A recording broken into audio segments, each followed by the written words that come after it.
All right, week 7, start him, sit him. We're going to Josh Jacobs. We're sitting him. And hey, guess what? I get it. This is a tough one. You never want to bench your number 1 RB. Jacobs may well be that for you right now. But in the event that you have 3 great running backs and a good flex option, I think you have to just look at what he's being dealt here. And that's a Tampa Bay run defense that hasn't allowed over 59 yards on the ground all season to a single running back. And yes, that includes guys with the likes of Alvin Kamara and Christian McCaffrey. Top that on with the fact that TB12 has been feeling it lately. This game could possibly get out of hand early. Again, game script not favoring Jacobs there. I'm looking at Jacobs as a touchdown or bust guy this week. Then we're going to Christian Kirk. And I tell you what, we're starting him. And Kirk is probably a guy sitting on waiver wires right now. But with bye weeks in full effect at the moment, you may be looking to fill a void here. And where else do you look than to see who the Seattle Seahawks are facing? The defense that has just been absolutely torched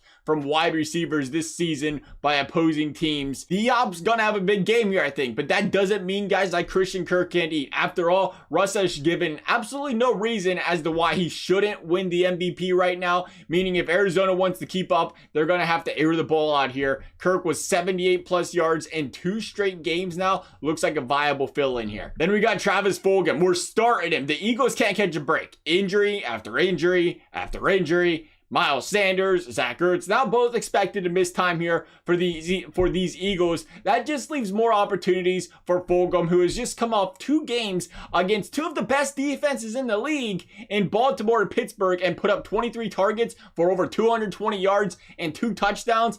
Things should be a heck of a lot easier against the Giants this week. Loving the Fulgham start here. Then we got Le'Veon Bell. Now, Lev Bell, who knows what comes about of Bell in KC? All we do know is Hilaire last week was going to be playing for his life, and he did. He did a phenomenal job as well for these Kansas City Chiefs on Monday Night Football. Now KC has a Broncos team that has allowed the fewest points to running backs this season, and there's just too many question marks because of CEH being in the mix here, and because we don't know Lev Bell's defined role here in Kansas City. Hey, if he becomes receiving back when he has that floor at all times, that's great, but we don't know that right now. Too risky to start Le'Veon Bell, I think, against this Denver Broncos defense.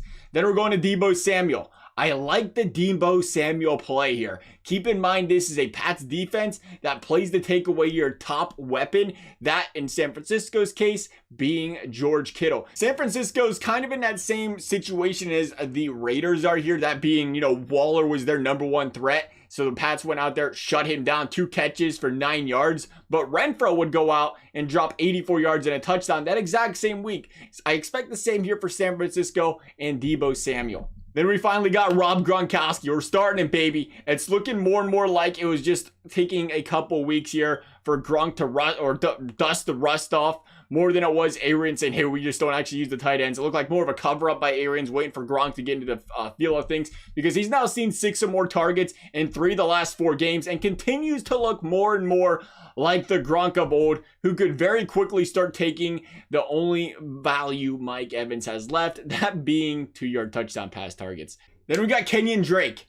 We're sitting him. What an awe-inspiring week by Kenyan Drake. 20 carries, 164 yards, 2 touchdowns. But let's not forget, this guy was in the doghouse just a week before. And this was a Dallas defense that has struggled stopping pretty much anything all season. And Zeke's 2 fumbles, Dalton's quarterback play played a big role in the fact that Kenyan Drake and the game script heavily favored the run in Kenyan Drake here. This week, I think it's more likely shootout or bust if this Cards team plans on winning. Passing situations have heavily favored Chase Edmonds so far this season. Again, Kenyan Drake looks like a touchdown or bust guy for me. That's our start-up setup for the week. Thank you guys for watching. We'll see you next time.